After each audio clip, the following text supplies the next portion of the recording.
नमस्कार दोस्तों, आज मैं आपको एक ऐसे वीर सपूत की कहानी सुनाने जा रही हूँ जिनकी वीरता और बलिदान की गाथा सुनकर हर भारतीय का सीना गर्व से चौड़ा हो जाता है, जिनके नाम से ही देशभक्ति की भावना जागृत होती है। ये कहानी है मेजर सोमनाथ शर्मा की, जो भारत के पहले परमवीर चक्र विजेता थे। मेजर सोमनाथ शर्मा का जन्म 31 जनवरी 1923 को हुआ था। वे एक सैन्य परिवार से थे और उनके पिता भी एक प्रतिष्ठित सैन्य अधिकारी थे। मेजर सोमनाथ ने अपने पिता से प्रेरणा लेकर भारतीय सेना में शामिल होने का निर्णय लिया। 1947 में जब भारत और पाकिस्तान के बीच युद्ध छिड़ा तो मेजर सोमनाथ शर्मा को कश्मीर के बडगाम सेक्टर में तैनात किया गया। वहां उन्होंने अदम्य साहस और वीरता का परिचय दिया। 3 नवंबर 1947 को बडगाम में एक महत्वपूर्ण मोर्चे पर लड़ते हुए मेजर सोमनाथ शर्मा ने अपने साथियों के साथ दुश्मनों का डटकर मुकाबला किया। उन्होंने अपने सैनिकों को प्रेरित किया और खुद भी अग्रिम पंक्ति में लड़ते रहे।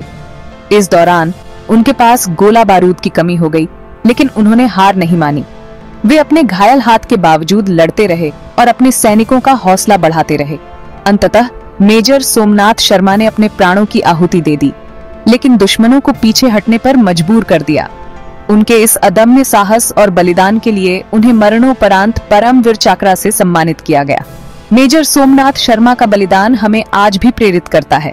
उनकी वीरता की कहानी हमें यह सिखाती है कि देश की रक्षा के लिए अपने प्राणों की आहुति देना सबसे बड़ा कर्तव्य है। आज भी भारतीय सेना के जवान मेजर सोमनाथ शर्मा की वीरता से प्रेरणा लेते हैं और देश की रक्षा के लिए तत्पर रहते हैं। उनकी कहानी हमें यह याद दिलाती है कि सच्चे नायक वे होते हैं जो अपने देश के लिए अपने प्राणों की आहुति देने से नहीं हिचकिचाते। आइए जानते हैं मेजर सोमनाथ के जीवन और उनके अदम्य साहस की कहानी। उनके बलिदान को याद करते हुए हम सभी को यह संकल्प लेना चाहिए कि हम भी अपने देश के प्रति अपने कर्तव्यों का पालन पूरी निष्ठा और समर्पण के साथ करेंगे। धन्यवाद दोस्तों, इस वीर गाथा को सुनने के लिए। जय हिंद। मेजर सोमनाथ का जन्म 31 जनवरी 1923 को हुआ था। उनका जन्म एक ऐसे परिवार में हुआ था जो देशभक्ति और सेवा के मूल्यों में विश्वास रखता था। उनके परिवार में देश सेवा की भावना गहरी जड़ें जमा चुकी थी। बचपन से ही वो बहुत देशभक्त थे। स्कूल के दिनों में भी वे हमेशा देशभक्ति के कार्यक्रमों में भाग लेते थे और अपने दोस्तों को भी प्रेरित करते थे। उनके शिक्षक और साथी उन्हें एक आदर्श छात्र मानते थे जो हमेशा अपने देश के लिए कुछ बड़ा करने का सपना देखता था। उनके पिता भी सेना में थे, जिनसे उन्हें देश सेवा की प्रेरणा मिली। उनके पिता का अनुशासन और समर्पण सोमनाथ के जीवन में एक महत्वपूर्ण भूमिका निभाता था। पिता के साथ बिताए गए समय ने उन्हें सेना के प्रति और भी अधिक आकर्षित किया। छोटी उम्र से ही वे सेना में शामिल होकर देश की सेवा करना चाहते थे। वे अपने पिता की तरह एक वीर सैनिक बनना चाहते थे। उन्होंने अपने जीवन का लक्ष्य बना लिया था कि वे भी एक दिन भारतीय सेना का हिस्सा बनेंगे और अपने देश की रक्षा करेंगे।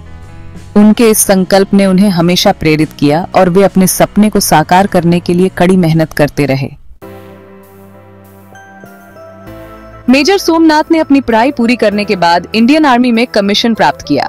वे कुमाऊन रेजिमेंट की 4थी बटालियन में शामिल हुए। उनके अंदर बहुत हिम्मत और लीडरशिप क्वालिटी थी जो उन्हें दूसरों से अलग करती थी। 1947 में जब पाकिस्तान ने कश्मीर पर हमला किया, तब मेजर सोमनाथ अपनी बटालियन के साथ श्रीनगर की रक्षा के लिए तैनात थे। यह समय भारतीय सेना के लिए अत्यंत चुनौतीपूर्ण था। कश्मीर की घाटियों में हर तरफ तनाव और अनिश्चितता का माहौल था। मेजर सोमनाथ शर्मा, जो अपने साहस और नेतृत्व के लिए जाने जाते थे, ने अपनी बटालियन को संगठित किया और उन्हें प्रेरित किया कि वे किसी भी कीमत पर कश्मीर की रक्षा करेंगे। उनके सामने दुश्मनों की संख्या बहुत ज्यादा थी, लेकिन वे डरे नहीं। पाकिस्तानी सेना ने भारी संख्या में हमला किया था, लेकिन भारतीय सैनिकों ने अपनी दृढ़ता और साहस से उनका सामना किया। मेजर सोमनाथ शर्मा ने अपने सैनिकों को यह विश्वास दिलाया कि वे अपने देश की रक्षा के लिए लड़ रहे हैं और यह लड़ाई उनके लिए सम्मान की बात है। उनका हौसला बुलंद था और वे देश की रक्षा के लिए कुछ भी करने को तैयार थे। मेजर सोमनाथ शर्मा ने अपने सैनिकों को यह सिखाया कि सच्चा सैनिक वही है जो अपने देश के लिए अपने प्राणों की आहुति देने से भी पीछे नहीं हटता।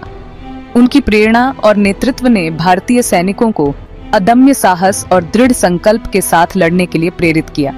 इस संघर्ष में भारतीय सेना ने न केवल अपनी भूमि की रक्षा की, बल्कि यह भी साबित किया कि वे किसी भी चुनौती का सामना करने के लिए तैयार हैं। मेजर सोमनाथ शर्मा और उनकी बटालियन की वीरता और बलिदान ने भारतीय सेना के इतिहास में एक अमिट छाप छोड़ी है। 3 नवंबर 1947 को दुश्मनों ने श्रीनगर एयरफील्ड पर कब्जा करने के लिए हमला कर दिया। मेजर सोमनाथ और उनकी कंपनी को एयरफील्ड की सुरक्षा का काम सौंपा गया था। उन्होंने बहुत हिम्मत और स्ट्रैटेजी से दुश्मनों का मुकाबला किया। मेजर सोमनाथ लगातार अपने साथियों का हौसला बढ़ाते रहे और अंत तक लड़ते रहे। वे दुश्मनों को एयरफील्ड पर कब्जा करने से रोकने में कामयाब रहे, लेकिन इस लड़ाई में वे वीर गति को प्राप्त हुए। उनके बलिदान ने इंडियन आर्मी को नई ऊर्जा और प्रेरणा दी। मेजर सोमनाथ की हिम्मत और बलिदान के लिए उन्हें मरने के बाद भारत के सबसे बड़े वीरता पुरस्कार परमवीर चक्र से सम्मानित किया गया। वे भारत के पहले सैनिक थे जिन्हें यह सम्मान मिला। मेजर सोमनाथ का जीवन और उनका बलिदान हमें सिखाता है कि देशभक्ति और अपना काम ईमानदारी से करना ही सबसे जरूरी है। उनकी कहानी हमें इंस्पायर करती है कि हमें अपने देश के लिए हमेशा तैयार रहना चाहिए। आज हम सभी को मेजर सोमनाथ और उनके जैसे बहुत से वीर सैनिकों के बलिदान को याद करते हुए धन्यवाद देना चाहिए। उनका बलिदान हमें हमेशा याद दिलाता रहेगा कि देश की रक्षा के लिए अपनी जान देना सबसे बड़ा काम है। जय हिंद।